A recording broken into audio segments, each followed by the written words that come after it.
ఈ వాక్యాన్ని వీక్షిస్తున్న సహోదరి సహోదరులందరికీ క్రీస్తు పేరట వందనములు. ఈరోజు వాక్యం ద్వారా దేవుడు మనతో చెప్తున్న మాట, నీ విశ్వాస్యతను బట్టి నీ నీతిని బట్టి నాకు ఉత్తరమిమ్ము. కీర్తన గ్రంథము 143వ అధ్యాయము 1వ వచనము. కేవలం నీ నీతిని బట్టి నీ విశ్వాస్యతను బట్టి నేను చేసిన ప్రార్థనకు ఉత్తరమిమ్ము అని దావీదు ప్రార్థన చేస్తున్నాడు. నేను ఇలా ఉన్నా కాబట్టి, నీ కొరకు ఇలా జీవించా కాబట్టి, నీ ప్రసన్నతను పొందుకొనేలా బలులు ఉపవాసాలు చేశాను కాబట్టి నా ప్రార్థనకు జవాబు ఇవ్వు, నా ప్రార్థన ఆలకించు అని పరిసయ్యుని ప్రార్థన చేయలేదు దావీదు. మనమైతే పరిసయ్యుని ప్రార్థనే చేస్తాం.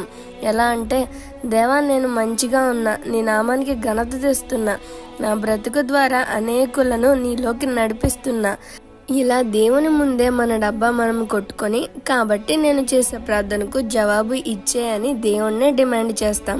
వస్తాయా జవాబులు ఇలాంటి ప్రార్థనలకు? మీరే ఆలోచించండి.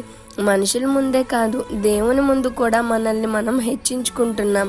మనమేదో నీతిమంతులమని కాదు, కానీ ఆయనను బట్టి మన ప్రార్థనలకు జవాబులు వస్తున్నాయని గుర్తుపెట్టుకోండి. ఈ చిన్న సువార్త పరిచర్యలో మీ సహోదరులు. God bless you. ఆమేన్.